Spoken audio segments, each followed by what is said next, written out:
오늘 말씀은 여호수아서 10장 12절로 14절까지입니다.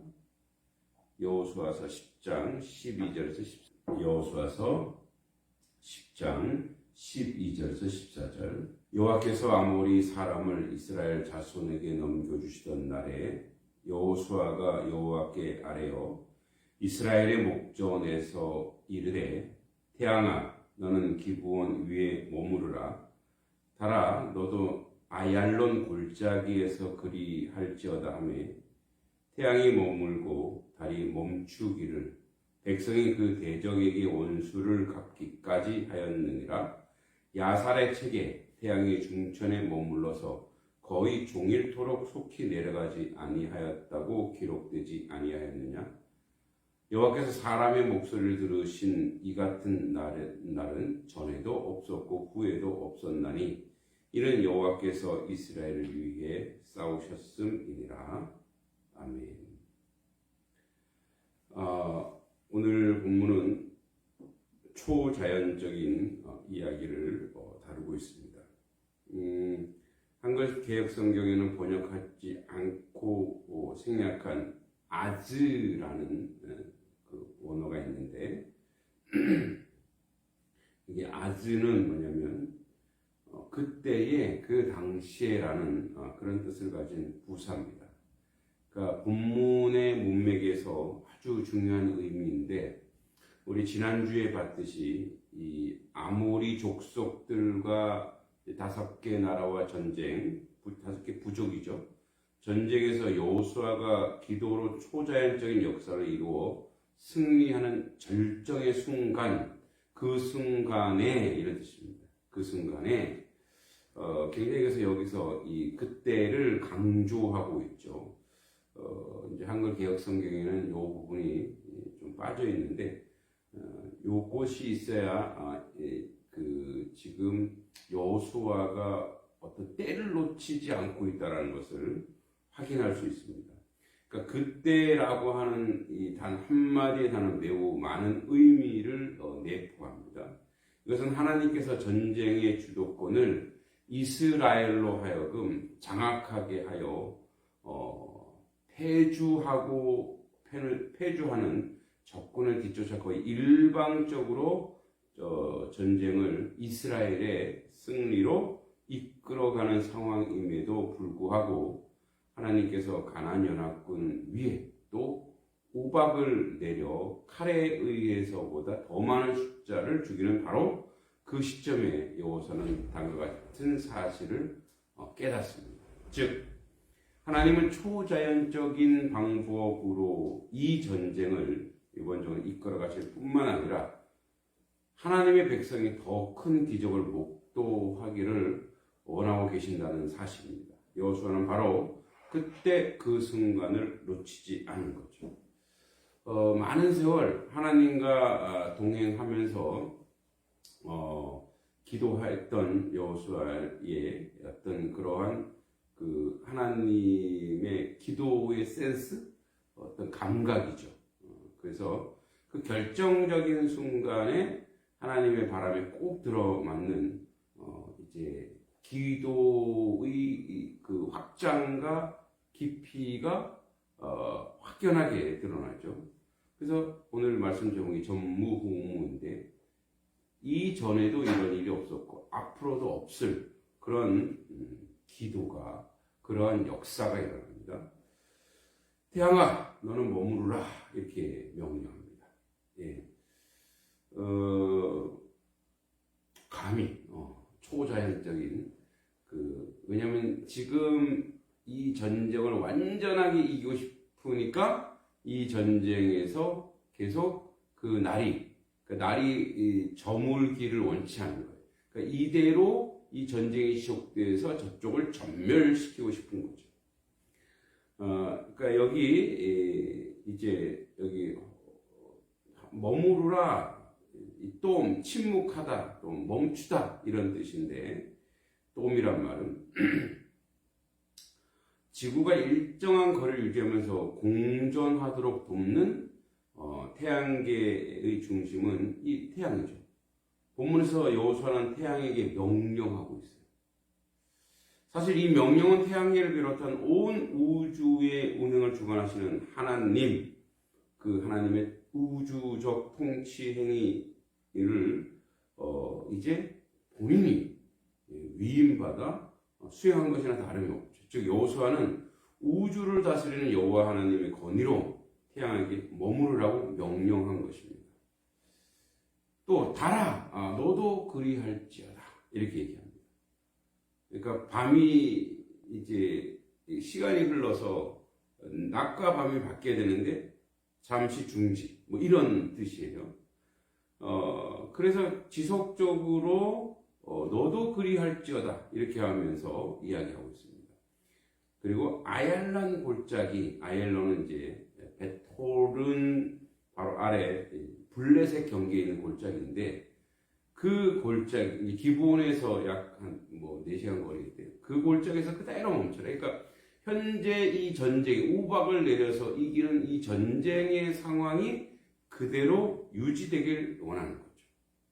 그러니까 태양이 머물고 이제 13절 다리 그치기를 백성이 그 대적에게 원수가 없도록 하였느니라. 야살의 책에 기록되기를 태양이 중천에 머물러서 거의 종일토록 속히 내려가지 아니하였다 하지 아니하였느냐. 지금 우리 여호수아서 10장 13절을 봅니다. 자, 그러니까 태양이 머물고 달이 그치기를, 자, 아까 얘기했듯이 침묵이나 정지 상태라 했죠. 근데 사실 태양이 멈추고 달이 멈추면 지구는 끝장납니다. 그러니까 이제 이 자연적인 현상을 어떻게 설명할 것이냐? 이제 우리가 하나님의 말씀을 진리의 말씀이고 사실에 기초한 것이라면, 근데 여기에 이제 이런 표현이 있습니다. 여기 따맘이라는 말은 동사인데 육안으로 보이는 현상을 묘사하는 거죠. 그러니까 동쪽에 떠오른 태양이 멈췄다는 것은 지구가 자전의 속도를 늦추고 멈춰섰다는 의미인데, 만약 그랬다면 지구상에는 엄청난 변화가 일어났을 것입니다. 초속 30km의 속도로 돌던 지구가 갑자기 멈추고 서면 엄청난 폭풍과 해일 그리고 지진 등 같은 대재앙이 일어나게 됩니다. 그러나 본절에서는 이런 재앙에 대한 묘사가 전혀 보이지 않을 뿐 아니라 본절에 속히 내려가지 아니하였다는 표현은 이 지구가 갑자기 자전을 멈춘 것이 아니라 아주 천천히 그 자전의 속도를 줄였다는 것을 알 수 있습니다. 이렇게 되면 이 어떤 대재앙에 보다 좀 경미한 자연재해가 그 당시 있었지 않을까 이렇게 생각합니다. 자, 그치기로 번역된 아마드는 서다 라는 뜻을 가진 동사인데, 이 동사는 이곳저곳으로 움직이지 않고 한 자리에 잡고 서 있는 상태를 말하는 이로 보건데, 달이 그쳤다는 것은 동틀 무렵 지고 있던 달이 지평선 아래로 내려가지 않고 멈춰서 있다는 것을 알 수 있습니다. 그러니까 태양과 달리 달은 지구 주위를 공전하기 때문에 지구가 속도를 줄여 멈춰서게 되자 달도 더불어 공전 속도를 줄여 동틀 무렵 서쪽 지평선 위에 걸려 있는 것처럼 보이는 것입니다. 이처럼 우주 운행 질서를 이제 바꿨다는 본문의 진술은 인간의 이해를 넘어서고 있는 하나님의 초월적인 역사이죠. 하나님은 천지 만물을 창조하셨죠. 창세기 1장 1절에 그 능력으로 능력의 말씀으로 만물을 붙들고 계십니다. 히브리서 1장 3절에 말씀하셨죠. 하나님의 전능하심을 깨닫는다면 이는 결코 믿지 못할 허황된 이야기로 일축할 수는 없습니다. 하나님은 인간의 이성으로도 능히 생각할 수 없는 일을 일으키는 전능자이며 창조주이신 것이다. 그래서 어떤 과학자가 그래서 지구의 전 시간을 계산했을 때 뭐 어떤 시간이 빈다 이런 말도 있는데, 그거는 뭐 정확한지 아닌지는 잘 모르겠습니다. 그러나 성경의 말씀은 이 태양과 달의 이제 어떤 역사, 운행의 역사에 영향을 주었다라고 얘기합니다. 그래서 이 전쟁에서 완전한 승리를 이루기 위해서, 그러니까 이런 면으로 봤을 때 하나님의 역사, 그러니까 지금 이 아모리 족속 이 가나안 족속 5부족을 이기기 위해서 전 우주를 동원할 정도라는 거예요. 그러니까 그러면 그런 의미는 우리에게 시사하는 바가 뭐냐는 거예요. 하나님은 죄, 즉 가나안의 죄악이 무성하여 이스라엘 백성을 보내 정결하게 하고 성결하게 하는 거라는 거예요. 하나님이 가장 싫어하는 게 뭐냐면 죄악이라는 거예요. 하나님을, 그래서 죄라고 하는 것은 도덕적, 윤리적 포함될 수 있습니다만 그런 부분이 아니라 하나님을 부인하고 하나님을 멸시하고 우상 숭배하는 그런 모습들인 거죠. 그러니까 전 우주를 동원해서라도, 태양과 달을 동원해서라도 하나님은 하나님의 나라, 또 하나님의 백성, 하나님의 땅, 그리고 온 만물을 정결케 하시고 정화시키시길 원하는 거죠. 저기 이제 원수가 없도록 복수하다는 뜻을 가진 그런 내용이죠. 하나님의 공의의 빛 아래 행해지는 것으로 규정합니다. 그래서 하나님은 이제 이러한 우주적 역사를 통해서 하나님은 이제 이런 아모리 족속들을, 아모리 5족속들을, 가나안 5족속들을 멸망시키고 있죠. 하나님은 복수에는 항상 당신의 백성에 대한 자비가 함께 나타납니다. 즉 하나님의 복수는 복수 자체를 위한 것이 아니라 택한 백성을 위한 자비의 성격도 지니고 있기 때문에 하나님의 복수는 항상 그의 언약의 백성에게 초점이 맞춰집니다. 본문에서 가나안 남부 연합군들에 대하여 원수 갚는다는 것은 1차적으로 그들이 이스라엘의 원수라는 것을 의미합니다. 그러나 그 이면에는 그 족속들이 하나님을 대적하는 하나님의 원수라는 의미가 함축되어 있습니다. 그리고 본문에서 원수를 갚는다는 것은 하나님의 공의의 빛 아래서 행해지는 이방 백성들에 대한 하나님의 진노를 의미할 뿐 아니라 하나님의 언약의 백성 이스라엘에 대한 하나님의 자비가 동시에 드러나는 것입니다. 이런 의미에서 아주 기적적으로 멈춰선 태양과 달로 인한 시간의 지연은 가나안 남부 연합군들에 대해서 재앙으로 작용했던 반면에 이스라엘 군에게는 대적을 섬멸할 수 있는 아주 절호의 기회입니다. 여기 이제 야살의 책, 저도 이 야살의 책 상하가 있긴 합니다만 예전에 읽어본다고 갖다 놨는데 아직 못 읽고 있는 야살의 책. 이 하야샤르라고 하는 이 아주 평평하다, 정직하다는 뜻을 가진 야샤르에 파생된 똑바른, 정직하다는 뜻을 갖게 된 그런 책이죠. 즉 의로운 사람의 책이다 이런 뜻입니다. 의로운 사람이라는 것은 이 책 속의 주인공으로 나오는 역사적 인물들을 가리키거나 아니면 의로운 민족 이스라엘 전체를 가리키는 것으로 보입니다. 야살의 책은 이제 이스라엘의 또 다른 역사의 책, 우리로 치면 조선왕조실록 500년 이런 유사한 그런 책인데 태양과 달을 멈추게 한 기브온 전투 사건, 그리고 사울과 요나단에 대한 다윗의 애가, 그리고 또 솔로몬이 행했던 성전 봉헌 식사 등을 담고 있는 것으로 성경에서도 언급됩니다. 아마 이 책은 성경 이외의 이스라엘 역사에 관한 여러 가지 민족적 자료들을 기록한 연대기적 그 역사 책 또는 고대 수집 문서였을 것으로 추정됩니다. 이 책은 아마도 이스라엘의 훌륭한 전승을 보존하기 위해 성문서로 기록의 효시인 것으로 보입니다. 그러니까 성문서라고 하는 것은 이제 글이 문학적 시편이나 잠언이나 욥기나 이런 책처럼 그러나 본문에서 야살의 책이라는 표현이 나온다고 해서 본문 굳이 솔로몬 시대 이후에 기록되었다고 볼 필요는 없습니다. 야살의 책은 이제 솔로몬 이후 시대의 기록을 보는데 야살의 책은 한 저자에 의해 어느 날 갑자기 완성된 것이 아니라 긴 세월 동안 많은 사람의 수집 이야기로 점점 완벽한 형태가 되었기 때문입니다. 자, 거기 기록되지 아니하였느냐? 그러니까 뭐냐면 그곳에 이 내용이 기록되어 있다라고 얘기합니다. 즉 서리법 형식을 가져서 강조하고 있는 거죠. 이런 것이 지금 이 책을 읽는 독자, 지금 여호수아를 읽는 그 후대 독자들에게 이런 것이 사실이라는 것을 야살의 책이라고 하는 의로운 책이라고 하는 내용에서 근거를 들어주고 있습니다. 자, 여기 중천, 해가 중천에 떴다 그랬죠.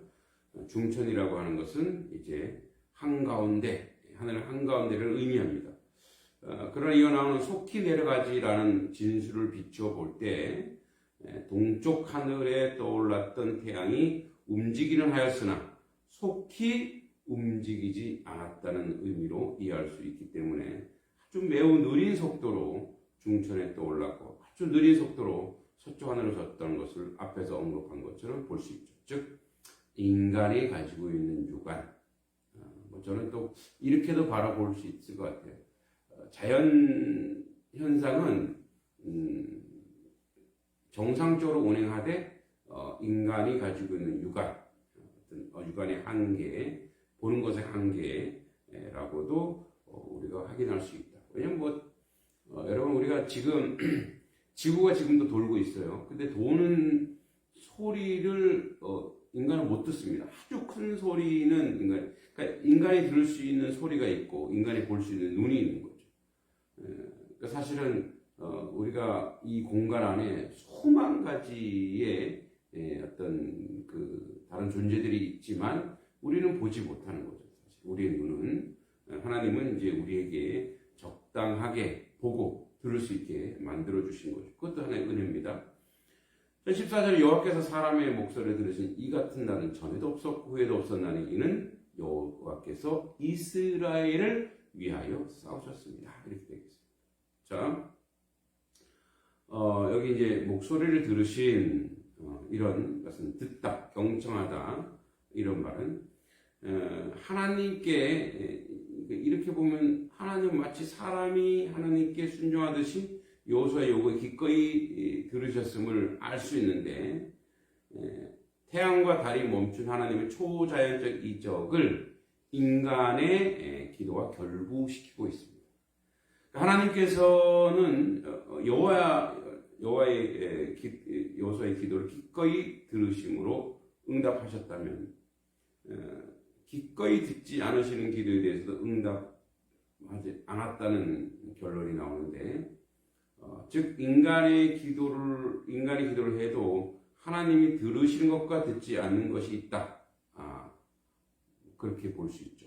먼저 죄악을 품고 기도하는 것이나 의심을 품고 기도하는 것이나 정욕으로 쓰려고 하는 기도는 안 듣는다는 거죠. 그러니까 하나님의 뜻에 맞게 우리는 참 기도가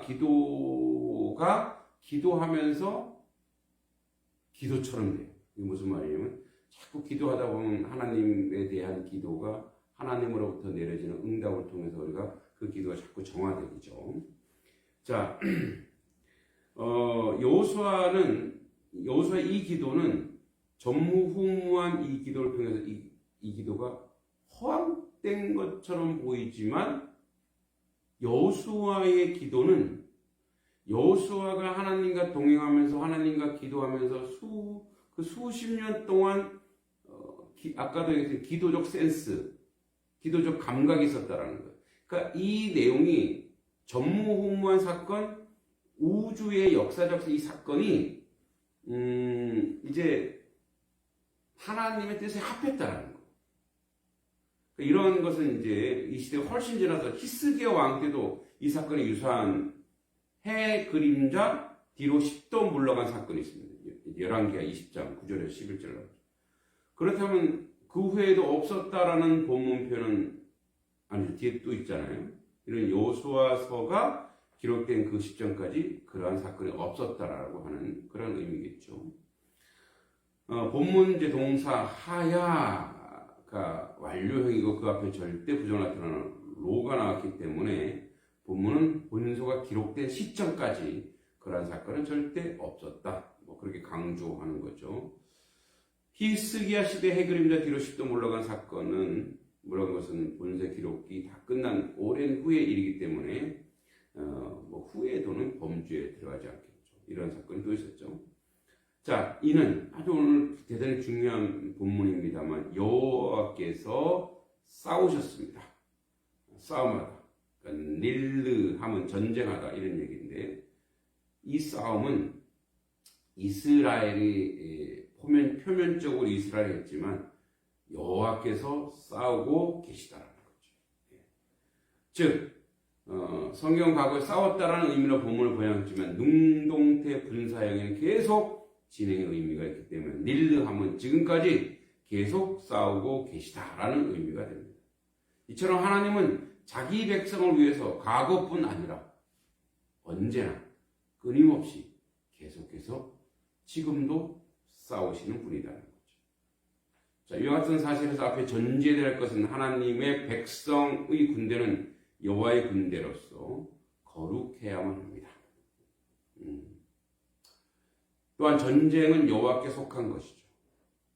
그러므로 하나님의 백성이 의지해야 할 것은 말이나 병거 혹은 사람이 아니고 오직 거룩하신 하나님이어야 된다는 거예요. 오늘날 모든 영적 싸움도 성령 하나님이 앞장서서 싸움이기 때문에 성도들은 자기의 능력에 의지하지 말고 오직 성령님을 의지해야 합니다. 그러니까 오늘 본문을 통해서 우리가 확인할 수 있는 것은 여호와께서 이스라엘을 위하여 싸우셨다. 그러니까 여호와의 싸움이지만 이것은 이스라엘이 하나님의 뜻을 이루기 위한 이스라엘의 싸움이기도 합니다.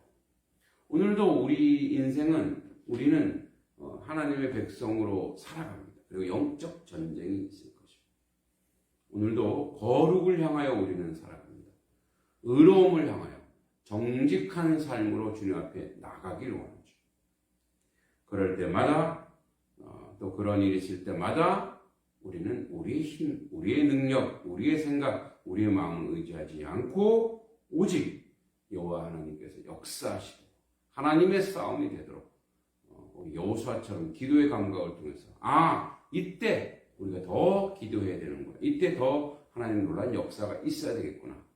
그런 기도를 통해서 기도의 감각을 갖고 기도를 통해서 진정한 기도, 정말 온전한 기도가 무엇인지 아는 그런 자리에 서기를 소망합니다.